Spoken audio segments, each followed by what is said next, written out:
Facebook in Shawan 04.5, yeah, started and everything will be projected. You. Yes, and now media Jumem around 5:30 a.m. Now, media Jumem. Now, this is my version of the Adum fire disaster. Sure. Now, media Jumem na only say my colleague Leo or te Kwadaso. Sure. The driver said the banos I who jabi wo more. Na said you who I think say or share or the any two I Adum. It was kind of one man, Madame Fo, be frame me. That was me use phone you know. Afe by 5:30 to 6 one. We free. Me peke Madame Fo no course na so no so abrepo. Na we took car back Redmo University. Na ono so hu gya no. Enti me ya me frɛ fast as so mu some say dey na esi. So akokwa in about 5 minutes I receive a lot of calls. So na mo love from MC ao. Now, you can see one of the first videos or the and I think say in FM we led the reportage on the fire and ASR video Now before I go on, I want to dedicate this morning's presentation to our brand friend Elvis Donko. Elvis, right. On phones, Adum. Okay. Unfortunately, the shop can almost shop Ashanti. Oh. On any name for mu bibia wan fa bibia na nti fa me say no ali obedu office by 11 or buy some catch him say it's what wabre nti me wo ho ana so senior rastos like because onya reporter sure no wetimi akọ grants akobo say adwa initial videos or the buy ni o say free Elvis na akọkọ abranti a o te se me a abrabase phone yi me phone ba ko 6000 na akọkọ dey imagine say me nu kra ne man say me nu kra na hye ya store now are renting in my nanso year renovation 1 year kra my wow ni na ahye ni man fa bi enyo no nkwane nan fofo ana phone no man fo didi o mase sure enti awakokwa na ye phone de la na me baji phone no wo ho oh akokwa ate me baji phone no wo ho na me so me de akofam na manya bibia so I dedicate this first presentation to Elvis Donko menu akafra na nyame be so de no na me frɛ no mfa no test me na akokwa mu oden ene ye maame ma equally almost so am I affected ye maame ma hwero ma de no anti Tina Fondex the sister kuno yeah okwado de nyama ne ban na ne nansa there was one Muslim woman be so no so 35,000 was we ja ne ho na nko be fakra dia ko o de nyama ne ban na nansa tinka nu ano ena okoye sorting no ma be fakọ akoton bi ni ade na be fakọ and at Renchemesi, Akokwa, my videos no. But I will analyze this thing on 3 frontiers, and our 2 frontiers largely citizens and the state. Right. But when say be criticize Ghana fire service, but this is about 3 frontiers. But I can even classify the fire service under the state. So this is my major presentation. So allow me a bit of latitude here. Akokwa me who video we no, me who be say that in all honesty. Me who it just say that. Maybe similar cantaman to the no, but I answer a man, and I'm sure the name cantaman to so the proximity no, and it's our feeling in the hole. Till the first video at the band, the second video at the band, a video way. You can clearly see the building that's ringing an echo. None of me saying. So, all the second video, what we did was that we called the Hello FM programs manager, and Yabuzan and say, Yati, say, there's no say, I. So the order from above says there's some more vacuity on my building in and move from building them.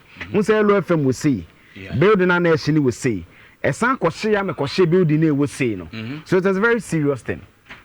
Now, Akokwa, Eko Sonano, a shea 7 who regional minister and a both officer fire attendants where you swim him any idea. Now, my sure these are some of the videos. 10 years, maybe you meet me in Kakrano. Say, and to be on perfumes. And I call my boss, anytime I cast my boss and say, how we even zone our market? Sure. A bit on perfumes, a bit on suits, a bit on gas cylinders, a bit on phones, any idea. Now, this is the remnant of the building. Buildings now, canon. Say na aka.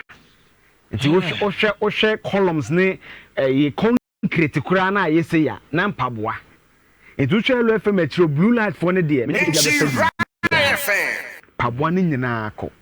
Wow. Now, this is also part of what is left.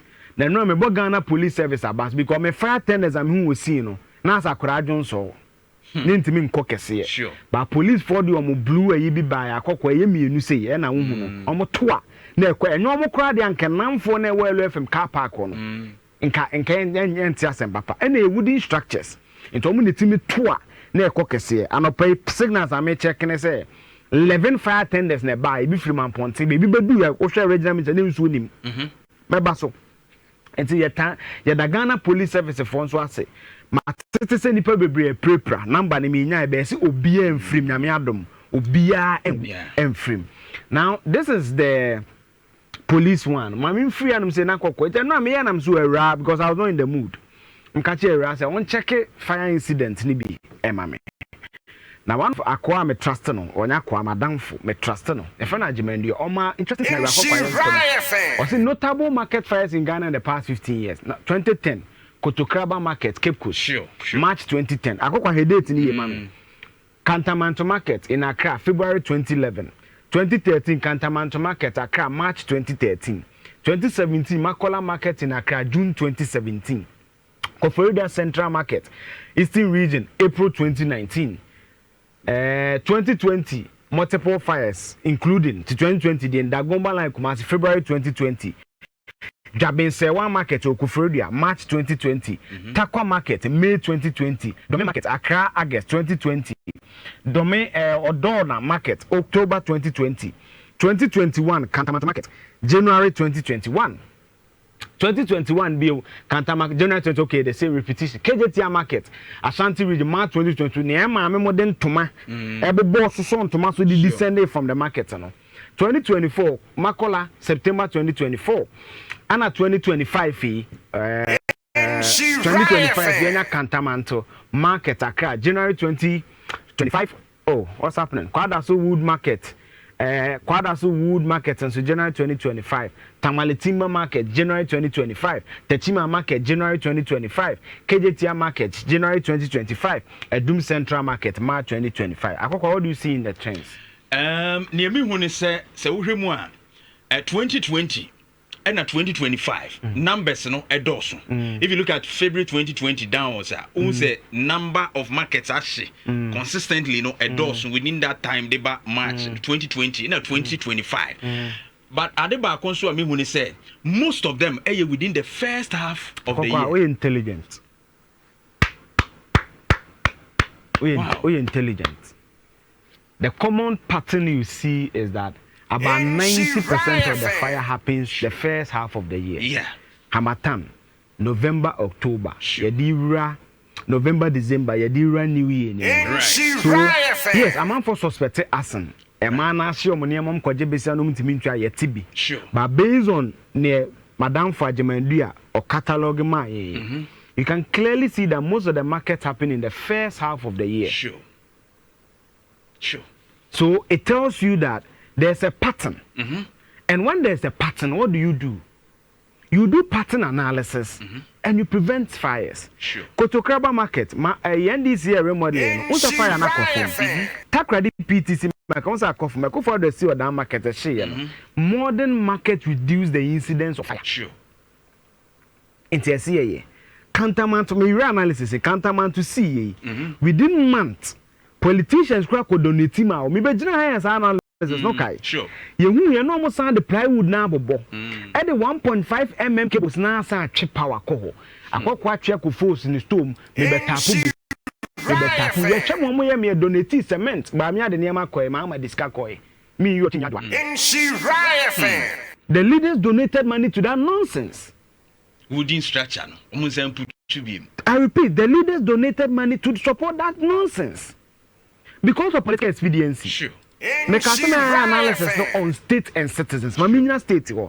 Nobody should try and blame the fires. And now the minister were justified because I'm saying Bufu say tender see in Swini Metia. And we couldn't maybe as a contract and a CKJT phase 2, no see phase 1. And then the water tanker by failed tenders. Now the question is, Yanko board no so na mencha debi. There's something we call tetinani say ye bejimibre. Yeah, seven kwasi afu ye to because bejimibre bi. Say bejimibre. No more dey be a friend of fire hydrant. Akokwa. yenyi no ne ehu saa de we and away to the state. I'm not saying MPP and DC. Sure. A bomb and a bomb. But let's do the analysis. Various MMDCs. And you're in charge of zoning. I go when you're tons. Yeah. And you're not making sure to be the containers, baby. What is their role? Where are the fire hydrants? So 11 fire tenders now, but no more here contract for water tank. You can imagine say we transfer so free way, I could go way. It will delay. And 1 minute create jack. And you wooden structures. And you pabwa highly flammable object. You ton suit. You ton cylinders. The state. The MMDC is almost making sure the fire hydrants. Yes, it's in the Megusuna Sabioma Jane Wayne. Because our bylaws are there. You're gonna maybe it was a crew ABCC vantage. Where are the fire hydrants? That is one. Two, Wakokwa. Every proper then what does a Kumasi City Moashi? There's a zooming. Sure. Okay? Tonight, I hate me because of Benjamin Brenner. You see what I and I'm a Joshua 4 to 4 Joshua. The Central Market. Joshua. Yeah. Maybe by Kumasi 2014. No Central to the Central Market, then Joshua. Yeah, so me a Benjamin Brenner. You see a modern KJT market almost 300 million. US dollars near this. I think $297 million. That's the actual sum, but almost 300 million. Just because I don't want to conjecture. I'm confirming to you 3 things. Some market with any fire certificate. Wow. Yeah, the $300 million I could see market since 2016. Almost 9 years down the line. KJT market, I can tell you authoritatively, any fire certificate. So market any fire certificate. What it means that market cannot be insured. Because the fire certificate, the prerequisite, the document, you be so they insure, anything insurance, you need to send them a copy of your roadworthy. So yeah, they are marketing, and insurance. But you an answer for as leaders. It's not because the state insure the management of this market all this while. 2 years ago, Janet see baby Janet who's here. Basically. Who's a man? Some modern market, Let's see, remember, I'm a penny for them tomato to one. And it's from other in the area, Musa. And a politics, I did it, Musa, be politics. And I'm video number near to tell. Why? Many of these people they will never cover in their lives. Yes. Also, you know, so Beyonce. Hey, man, what do you know? My eye, they are catch for. Sure. And it is the responsibility of state to protect citizens against themselves. And now, but when I say, Mr. Regional Minister, Mr. President, and now, but to Senipano on him say, see, suicide. Why was suicide criminalized? Why was suicide criminalized? Because the state has a control over my life. So, some men Pekrana, and I say, Papa, as a state in the general national, yes, I Papa. Which civilized country will go for a loan that we service? Use 300 million to build a market. Marketing the fire certificate. Marketing sprinklers in Yajuma. A jet toya. Nay, say, I am my modern Toma. GT people ban with the siphon. It didn't change anything. That's what the difference between us and say when disasters happen, they use the disaster as a catalyst to cause social change. And I'm sure the point my break. Premier League for me Justin Law. Justin Law, the player be no ball, Tottenham or no coach na kokwa owuye. No we no say baby okowu no. Sa ade ya kokwa defibrillators. Ade ya sa anyon wan ye de shock ni. So they are doing a Justin Law say in the UK. Sports facility center BI so unya defibrillator. Why? Because papa no wo no anyam kwase wu. Ye gina say wo no so they cause social change. Sure. Ti ade bi si ya na yesua ho nyansa. Akwase ni say after we were gym na defibrillator anymore. That is what they told us. How many of our gyms in Ghana have defibrillators? Na preview obi nim say baby a heart attack beba no. So always make us when you are critiquing state agencies for when people know politics no when this turn to nchen. Sure. Because you baby e beto. Imanya say akokwa nke data na ekoto nyama na dey we see ya. You can be trapped. You can be trapped. Now let me give you fact. Ashanti region as we speak today of the 47 constituencies or district MMDs. less than one. Last time I'm checking, about 24, 27 functioning fire tenders. Oh yeah. Enu 30. Now, when you say dynamite explosion is see Okonongono, the fire tender that responded was from a Jesso. So what that tells me is that Ashanti Achim North, Ashanti Achim South, Agogo Jaso, Omuni fire tender. Akokwa, the Ashanti Achim enclave is 3 districts combined, almost about 100 to 200,000. Even voters register. So tell the normal population. Fire tender ni wo eno no kan yem pen for group until recently for almost months ni any fire tender one of the biggest constituency with a KNUST population in high rise buildings for months ni any fire tender. And even when some individuals omu free omu yem pese omu boa wo man no atwema hene for instance he went to import a fire tender. Yes. Say young family boy. Yes, after 2016. And even the state the last time Omunya fire tender Ashanti region officially was in 2016, 9 years ago. Only free one and the 2 chiefs of Ashanti region fire tender. So the last time they received fire tender was 2016.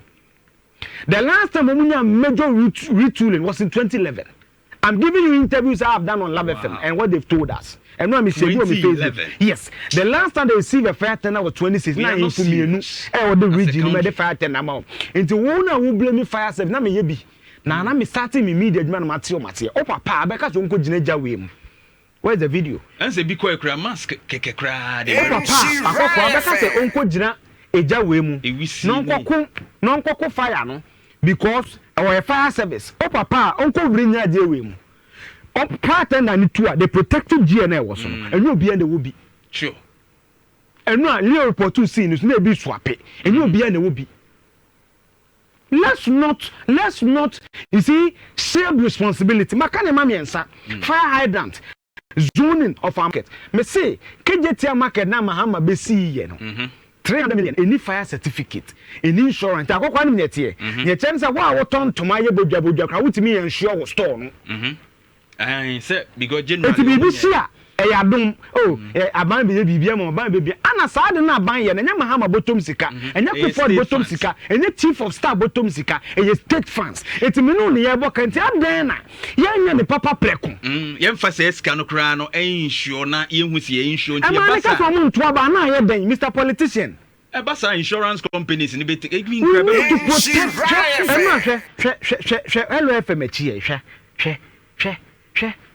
structures a wa structures a wa then we pretend we don't know why the fire the system me do am intiate na let me come to the citizens hwe yenso de ye bibi abato a jabra ba ye benyani sure yes I have expressed me say my dedicated show na mamo but let me tell you the truth my mother hwe nyemu ye no ebi ene na obi anwu ebi o kina bi mo be trap na ebi awu muma mu ho kwan na leaders no enya de papa mamo because akwa busa leaders no be ka say yes ye nto aba sure obusa we so be ka say ena ma me video na eko ena panifo ni trimo den ene ade enso ko ka say si e be ka say nto aba sure so we also have a responsibility. The same thing applies to omo eti street mo ton ade ye de aye politics enti ka be twifa obi last week yes. And no many LFM programs also answer no be run a car park with leading 30 minutes. Why? Ade and no asema ka Dr. Mensah how many times are you Musa Roga Junction car ratia fa so akunipa enso ye betena kwan mu aton ade okoka pe aban ne pam me kan Cantonment market me kan me nye prophet of doom say you mu see Cantonment no eja kwa enya me wanwa ADSC, we need to properly zone, plan, and reconstruct the baby association. And the normal process now, you have this normal results happening again. That is my issue. And we must do the Ghana National Fire Service. Akokwa, omasemo mo bo. Ba kromano, well, I don't want to reveal certain things. Akokwa me de besia. Mate, you just say to the fact checker, and KJT, market, no, Adum precisely, Adum Central Market, or Blue Light side, or a jet tono, a tonchama, a moon como, any AD, a disaster management, and no maybe cause to say, a ninano, and somewhere see a shiny to me, a dune common, next to address for Eugene. What do we have?